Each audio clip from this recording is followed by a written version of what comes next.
Amen? Okay, tayo na po tayo bago po tayo mag-umpisa. Pababasahin lang po tayo sa Joshua 10, 1-8. Nangyari nga, nang mabalitaan ni Adonisik na hari sa Jerusalem, na kung paanong nasakop ni Josue ang hari at kabila at nagibang lubos, na kung paanong kanyang ginawa sa Jericho at sa hari ni Yaon, at gayon kanyang ginawa sa Hai at sa hari ni Yaon. At kung paanong nakipagpayapaan sa kanila ang mga taga-Gabaon at nangasa gitna nila. At ay natakot silang mainam, sapagkat ang Gabaon ay malaking bayan na gaya ng isa sa mga bayan ng hari.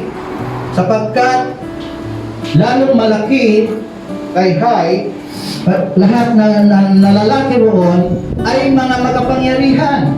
Kaya si Adonisik na hari sa Jerusalem ay nagsugod kay Uham na hari sa Hebron, at kay Piriam na hari sa Jarmut, at kay Japia na hari sa Lakis, at kay Diber na hari sa Eglon, na pinapasabi, sampahin ninyo ako at inyong tulungan ako, saktan natin ang Gabaon, sapagkat nakipagpayapaan kay Josue at sa anak ni Israel.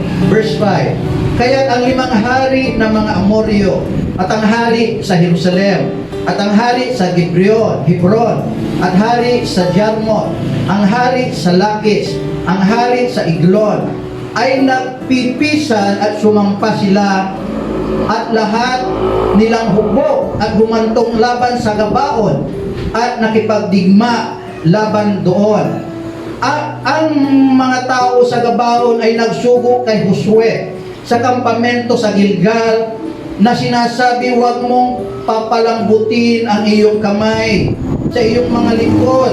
Sampahin mo kami madali at iligtas mo kami at tulungan mo kami, sapagkat ang lahat ng mga hari ng mga Amoryo na nangananahan sa lupaing Mahurol ay nagpisan laban sa amin. Sa gayon sumampa si Josue mula sa Gilgal, siya at ang buong bayang pandigma na kasama nila, at ang lahat ng mga makapangyarihang lalaki na matatapang. At sinabi ng Panginoon kay Josue, huwag mo silang katakutan, sapagkat aking ibinigay sila sa iyong mga kamay. Walang lalaki roon sa kanila natatayo sa harap mo. Dahil sa napalitaan ng mga hari ng mga Amorites, itong si Adonisik, yung napalitaan nila yung ginawa nila na ginapin nila yung Jericho. Akalain nyo ano bang nangyari sa Jericho? Yung Israelites 7 times na umikot lang. 7 times na umikot sa wall of Jericho. Yung wall of Jericho ay napakakapal. Grabe. Ito ang tawag po doon ay 45 cities. Ito ay napakakapal na wall. Ito ay pinabagsak ng Diyos. Yung ginawa nila sa Hai, ang kingdom of AI, yun na sa wikang Ingles, kaya ginapirin nila, nabalitaan ngayon ng mga hari ng mga Amoryo, at sila'y natakot. Natakot sila at sila ay nagkaisa. Okay? Nagkaisa sila. At itong Gabaon ay hindi nakipag-isa sa kanila. Ang hari ng Gibeon ay hindi nakapag-isa sa kanila, at ang nangyari, nakipagkasundo sila sa Israel para hindi po sila magkapi. Nagpanggap sila na mga galing sa napakalayong lugar. Nagpanggap sila na hindi sila taga roon sa mga Amorites. At sabi sa kanila, galing kami sa ibang lugar. Ito ay mga nabubulok na, ito mga aming mga pagkain. Kami ay pumunta rito para salubungin kayo. Makipagkasundo kayo sa amin na hindi nyo kami papatayin. Makipagkasundo kayo sa amin na ililigtas nyo kami. At ang Israel nga, dahil nagpanggap sila, nakipagkasundo. At very important, napaka-importante sa kanila ang isang binitawang salita. Kapag nagbitaw sa kanila ang salita, kahit na niloko na sila, sila pa rin ay tutupad sa kanilang salita. At ang nangyari, itong si Haring Adonisik, nabalitaan niya ang ginawa ni Gibeon. Ikaw na Amorites ka, traitor ka, hindi ka nakapag-isa sa amin. Nakipagkasundo ka sa Israel. Halika, lusubin natin. Nilusog nga nila At ang hari ng Amoryo, ang hari ng Jerusalem, ang hari ng Hebron, hari ng Jarmut, ang hari ng Lakis, hari ng Eglon ay nakipagpisan at sumampa sila, at ang lahat ng mga hukbo at humantong laban sa Gabaon. So, grabe, aatakihin nila yung Gabaon. Naunawan ba po ba natin? Okay? At humingi sila ng tulong po sa Israel. At tinulungan po sila ng Israel. Ngayon, sa lumang tipan, ang labanan ng mga anak ng Diyos ay sa pamamagitan ng laman at buto. Okay? Ang labanan po noong unang panahon sa Old Testament times ay talagang gera. Nandun ang nagpapatayan sila sa pamamagitan ng laman at buto. Amen? So yun po yung labanan noon. Bakit ganun po ang labanan noon? Bakit nakikita po natin ang dami pong mga hindi po Bible believers, mga may doubt po sa Biblia? Bakit pinapapatay ng Diyos yung, di ba, pag nagbasa tayo, bakit pinapapatay ng Diyos yung mga Amalekites? Bakit inuutos ng Diyos na wala silang ititira? Gusto niyong malaman kung bakit? Number one, life in the olden times were conquest survival. Ano po ibig sabihin ng conquest survival? If they do not conquer their enemies are going to conquer them. Kapag hindi po kasi sila lalaban, o kung hindi po sila uunahan yung kanilang mga kalaban, sila po yung papatayin. Ang nangyari nga, ang bansang Israel, pagkatapos na labas nila sa Egypt, inabangan na sila ng mga Amalekita. At kung hindi pa sila marunong magtanggol sa kanilang sarili noon, kasi mga slave sila, ang daming namatay. Kaya noong nagkaroon ng pagkakataon na lumakas na sila, pinapatay ng Diyos yung mga Amalekites. Kasi yun ang gagawin din sa kanila. So ang labanan po talaga po noon ay flesh and blood. Amen? At isang rason pa kung bakit sila pinapapatay ay dahil po sila ay mga masasama. For the wages of sin is death. Sumasamba sila kay Kimos, sumasamba sila kay Dagon, nag-o-offer sila ng mga bata para ialay dun sa Diyos-Diyosan. Pinapatay nila yung sanggol at ayaw ng Diyos yan. Kasi yun ay karumal-dumal sa harapan ng Diyos. Amen? Ang judgment of God noong unang panahon ay immediate. Kapag nagkasala ka, immediate. Ganun ang judgment of God noon. Mabuti na lamang ang judgment of God ngayon ay hindi immediate. Kasi kung immediate, nagkasala ko, patay ka agad. We are now under the grace. Iba rin na rin ang labanan po natin po ngayon. Amen? Amen. Pero sa bagong tipan, ang labanan ay hindi na sa pamamagitan ng laman at dugo. Amen. Ay hindi na sa pamamagitan ng laman at dugo.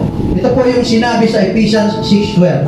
For we wrestle not against flesh and blood, but against principalities, against powers, against rulers of the darkness of this world, against spiritual wickedness in high places. Dito tayo nakikipaglaban ngayon. Hindi na sa laman at sa dugo, pero sa mga principalities, plural, against powers. Amen? Sino ba yung mga powers na ito? Against the rulers of the darkness of this world, against spiritual wickedness in high places. Ang kalaban po natin po ngayon ay hindi po nakikita. Before we accepted Jesus Christ, we were POD. Amen? Alam niyo po ba yung POD? Alamin natin, ano kaya yung POD bago tayo tumanggap po kay Jesus Christ? Ipakiclick, sister. POD. Prisoners of darkness. So, POD ay prisoners of darkness. Bago po tayo po nakatanggap po sa ating Panginoong Jesucristo, we were POD without even knowing it. We were prisoners of darkness. Akala mo ang bait-bait mo, but you were prisoners of darkness because you were deceived. Ang akala mo ligtas ka, akala mo tama ang ginagawa mo, kahit anumang sabihin ng iyong kapwa ay hindi ka naniniwala sa kanila, ginagawa mo pa rin yung gusto mo kasi akala mo yun ang tama. Amen? Diretso po tayo. Ang sabi sa Ephesians 2:2, na iyong nilakaran noong una, ayon sa lakad ng sanglibutan ito, ayon sa pangulo ng mga kapangyarihan sa hangin. Grabe. na iyong nilakaran noong una. Past tense, nilakaran mo na yung una. Ang mahirap dito, nilalakaran mo pa rin hanggang ngayon. Iwanan mo na. Binago ka na ng Panginoon. You repented and were baptized in the name of Jesus Christ. Ayon sa Pangulo ng mga kapangyarihan ng hangin. Amen? Grabe, ito palang isang liputan ito ay lumalakad ayon sa Pangulo ng mga kapangyarihan ng hangin. Kapangyarihan ng hangin. Matindi yan. Yung hangin. Diyan sila, lumilipad sila dyan sa hangin. Yung waves. Grabe. Yung waves influence our thinking. Yung waves sila yung nag-i-influence ng kadalasan sa mga kabataan. Yung waves na pinapadala sa mga internet, sa mga cellphone, sila yung nag-i-influence sa mga tao. Amen?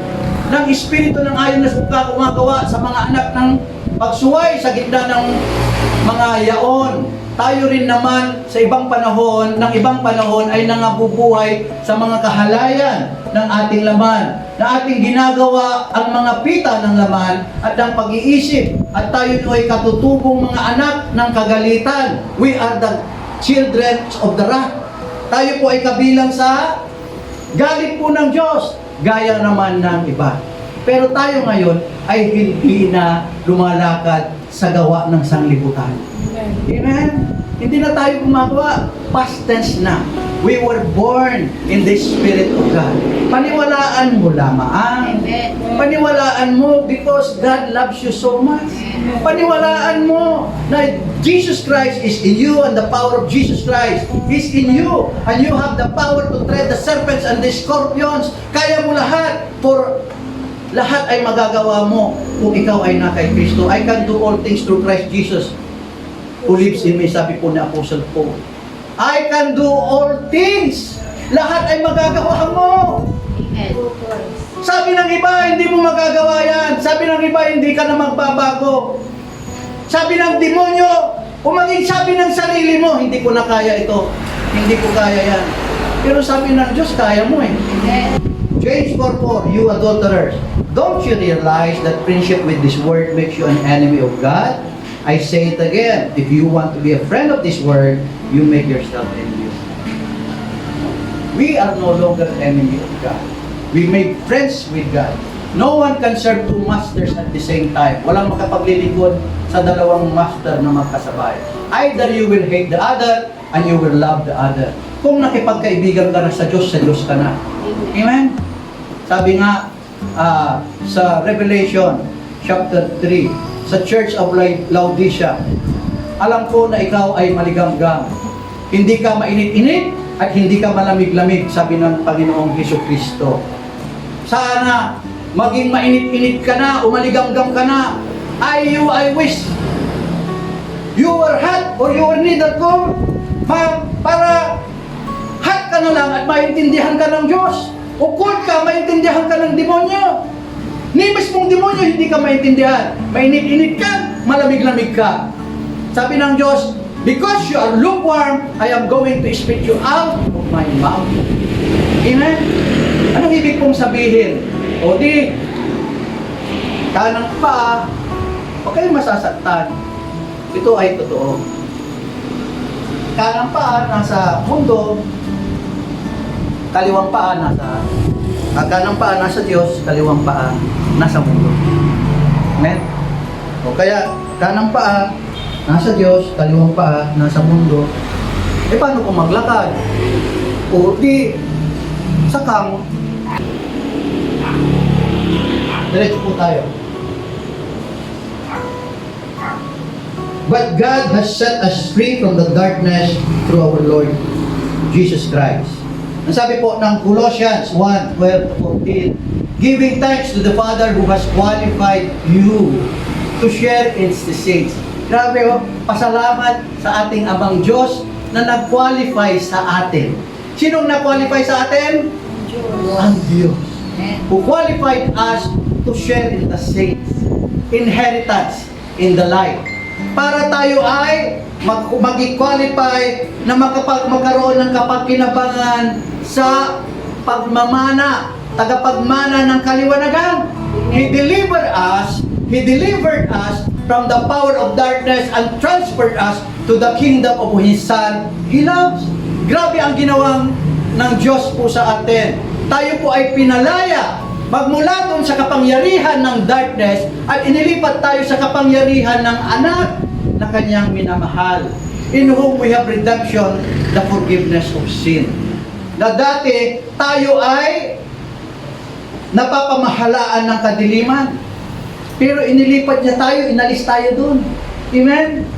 Tayo po ay halimbawa imbiigda, na imbiigda sa may apulok ya kamatis, imbiigda raramay limpyo. Umanso ginawa ng Diyos at sisikat tayo. Amen? Ano pa? 1 Peter 2:9, but you are a chosen people, a royal priesthood, a holy nation, God's special position, that you may declare the praises of Him who called you out of darkness into His marvelous light. Na tayo ay pinili po ng Diyos. You are a chosen people. Amen? Kalain mo, you are a chosen by the mayor. Masayang-masaya ka na. You are just chosen by the barangay captain. You are chosen by your school. Diba? Pag pinili ka, ikaw mag-report, Sister Gwen. Ikaw magre-represent ng ating school. Pumunta ka dun sa Amerika, you will be our representative sa Amerika. Anong pakiramdam mo, Sister Gwen? Diba? Sayang masaya ka, makakapunta ka sa Amerika eh. Tapos i-represent mo sila. Diba? Tayo po ay pinili po ng Diyos to represent God. A royal priesthood. Tayo po ay naging pari na. Tayo po ay kingdom of priesthood. Tayo po, nung namatay si Jesus Christ, ang tawag po sa atin, lahat po pala ay saserdote. Lahat po pala sa atin ay pari. Pwede tayong maging tagapamagitan sa mga makasalanan. Yung po yung ibig sabihin. Tayo po ay God's special possession. Okay? Di ba? May isang tinatangkilik ka na iyong possession. Gustong-gusto mo yung iyong possession na yon. Okay? So, ganun po rin. We are God's special possession. May special forces. Di ba? Inilalabas lang yung mga special forces na yun kapag grabe yung mga labanan. Amen? No, we are God's special possession that you may declare praises of Him. Ang purpose natin ay tayo po ay magpuri po sa Diyos. Okay? Who called you out of darkness into His marvelous light. So, tinawag talaga tayo ng Diyos, ano? Inilipat tayo dun sa kadiliman at inilagay tayo po sa liwanag. Ang lahat po ay sabi ng Amen. Amen. Amen. Sino naniniwala na inilipat na siya ng Diyos sa kadiliman at nasa liwanag na? Amen. Taas yung kamay. Amen. O, simple lahat tayo. Maniwala ka, inilipat ka na ng Diyos mula sa kadiliman patungo doon. Mamaya kapag aaralan natin, paano natin magagapi itong kadiliman na ito? Diretso po tayo. At dahil hindi na tayo lumalakad, ayon sa sanlibutan ito, ay pinalaya na tayo sa kadiliman patungo sa liwanag. Tayo ngayon ay SOC. Amen? Tayo ngayon ay SOC. We are now the soldiers of Christ. Amen? We are soldiers of Jesus Christ. Nung unang kapanahunan, there were soldiers fighting for their enemies in the Old Testament times. Sila ay lumalaban sa mga Hivites, sa mga Amorites. Sila ay lumalaban po sa masasama. Tayo ngayon, kaya na natin lumaban po sa mga espiritu, sa mga hukbo-hukbong mga masasamang espiritu. We are the soldiers of Jesus Christ. Amen? Sabihin mo sa katabi mo, sundalo ka pala. Amen, sundalo tayo. Amen. Kailangan maniwala po tayo na sundalo tayo. Amen. Amen? Oh. Sundalo pala tayo, Brother Richard. Oh, hindi mo kailangan mag-enlist dun sa armies. We are the spiritual soldiers of Jesus Christ. Amen. Amen? Amen. Diretso po tayo. Things to know in our spiritual warfare. Okay? Sabi po, we are spiritual soldiers of Jesus Christ. Sabi, though therefore endured hardships as a good soldier, no man that warreth entangled himself with the affairs of this life, that he may please Him who had chosen him to be a soldier. Okay? Sasabi po doon, yung mabuting kawal po ng Diyos, endure hardships. Diba? May training yung mga soldier. Sino yung soldier dito? Hindi ka naman soldier, Brother Dennis, ano? Para lang itsurang soldier. Pero ikaw talaga ay soldier ng Panginoong Diyos. Soldier ka pala, Brother Dennis. Sundalo ka ng Diyos. At yung sundalo ng Diyos ay marunong magtiis. Kaya niyang tiisin ang lahat ng bagay. Amen? Dapat marunong po tayo magtiis. Amen? No man that warrant. Walang taong nakikipaglaban, walang sundalong nakikipaglaban, tapos nakikipagsaya siya sa mundo. He involves himself in the affairs of this world. Walang army ganon. Ang army, kapag pinapadala nila, concentrated sila dun sa pakikipaggera. Andiyan pa po ba tayo? Kapag ang kanilang focus ay naiiba, natatalo sila. Yun po yung army. Nakapokus po sila dun sa labanan. Amen? That he may please him who had chosen him to be a soldier. So ano po bang matutunan natin sa verse na yan? Responsibility of a good soldiers of Jesus Christ. A good soldier endures hardships. A good soldier does not entangle or involve himself with the affairs of this world. So a good soldier please him who has chosen him to be a soldier. Yung soldier, na good soldier, kailangan ay piniplease niya. Ano ba yung piniplease sa pastora? Nilulugod niya yung pumili sa kanya na maging soldier. Sino yung pumili sa atin na maging soldier? Christ. Jesus Christ. Amen. Jesus Christ has chosen us to be a good soldier. Lahat tayo. Ngayon, kapag sundalo ka, kailangan alert ka. Amen? Kapag sundalo ka, ay tumayo ka parang sundalo rin. Hindi yung bagsak yung balikat mo. Ang dami mo. Bakit bagsak yung balikat mo? Pagpasok mo palang, ang dami kasing problema. Oh, bagsak yung balikat mo. Dapat sundalo ka, Brother Ian. Amen? Dapat maging soldier tayo. Dapat maging matapang tayo. Yun yung good soldier. Hindi natatakot. Amen? Ano ba yung kasabihan sa Tagalog? Ang sundalo, pag nasusugatan, mas lalong tumatapang. Kapag yung pagsubok ay dumadaan sa'yo, dapat mas lalo kang tumatapang. Amen? Mas lalo kang tumatapang na lumaban. God has chosen us and He is our commander-in-chief. May commander-in-chief tayo, ang Diyos. Amen? We are a soldier of God and our commander-in-chief is our God. Setbacks to win the spiritual battle. Mga bagay na kung saan hindi ka mananalo sa labanan. Gusto niyong malaman? So may mga setbacks yan. Number 1, feeling relaxed and complacent all the time. Okay? So if you are feeling relaxed, ito po yung setbacks po yan. At nangyari sa paghipit ng taon, sa panahon ng paglabas ng mga hari, sa pakikipagbaka nung nasinugo ni David si Joab, at ang kanyang mga lingkod, nakasama niya, at ang buong Israel, at ang kanilang nilipol ang mga anak ni Amon, at kinubkob sa Raba. Ngunit si David ay naghintay sa Jerusalem. Ang nangyari, si David ay isang warrior. Si David ay ang frontline na sa gera. Pero hindi siya sumama sa gera. Kayo na lang pumunta. Kayo na lang makipagbaka. Magre-relax na ako rito sa aking palasyo. Gayon po yung senaryo na ginawa po ni Haring David. At habang nandun si Haring David, nakikipaglaban, hindi po nakikipag-cooperate. Hindi siya naging good soldier si Haring David. Bagamat hindi naging santay si Haring David ay talagang yung Christian life o yung buhay ng makadiyos niya ay bumabagsak, tumatayo naman si Haring David. Pero itong panahon na ito, bumagsak muli si Haring David. David once again fell down to his faith. Ang nangyari, nung habang nagpapahinga po si Haring David, habang nakikipaglaban ang kanyang mga kawal, si David naman ay nagpapahinga sa kanyang kaharian. Papahinga siya. At habang nagpapahinga siya, nandun siya sa kanyang tore, lumabas si Haring David doon sa kanyang tore. Siyempre, paano mataas yung tore? Oh, yung mga bahay ng kanyang mga tao, mabababa. Gumanon siya ngayon. Abay, nakita niya may babae naliligo. Si Bathsheba. Naliligo si Bathsheba. Nagka-interest gayon si Haring David. Ano nangyari? Basahin natin sa 2 Samuel 11:3-4. So David sent someone to inquire about the woman. The messenger said, "Isn't this Bathsheba, the daughter of Eliam, the wife of Uriah the Hittite?" David sent some messengers to get her. Alam niyo ang ginawa niya? May asawa, si Bathsheba. Ang ginawa niya, inilagay niya sa front line si Uriah, na hindi naman frontliner. O sino may mga frontliner dito? O mga frontliner, di ba? May mga frontliner na noong unang panahon. Ngayon, mga frontliner, mga nurse, mga militaries, mga guards. May mga frontliner ngayon. Noong unang panahon, may mga frontliner na.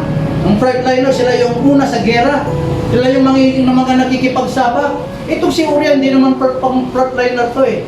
Inilagay siya, nilagay na purposely ni David. Si Uriah na asawa ni Bathsheba para mamatay. Hindi naman siya yung talagang kwan doon eh. Talagang trained to be the frontliner. Namatay na si Uriah. Anong ginawa ni Haring David? Kinuha niya ngayon si Bathsheba. Nangalo niya siya. At ang parusa ay grabe.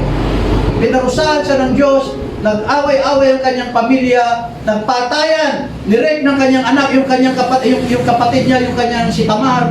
Grabe, tragedy ang nangyari sa isang kasalanan lamang. Grabe ang resulta, naging calamity of sin ang nangyari sa isang kasalanan lamang, at mismo niya si Absalom, na kanyang anak, papatayin na siya. Amen? Yun po yung nangyari. Two things why Christians can lose in a spiritual battle. One, he is relaxing and so caught unaware of the attack of the enemies. Diba? Halimbawa, naka-relax ka. Okay, mayroon na palang kaaway dyan sa katabi mo. Diba? You are caught unaware. Ano pa?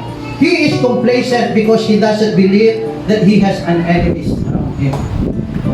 Relax ka kasi wala namang kaaway eh. Oh, ano gagawin mo? O di magpapakasaya. Di ba? Magre-relax. May kapayapaan ka. O, mag-relax. Mag-enjoy sa buhay. Wala naman akong kaaway. Amen? Yun po yun. When a born-again Christian is relaxed and complacent, he does not pray, he does not read the Bible, he does not share the Word of God, and he only goes to church when he feels low.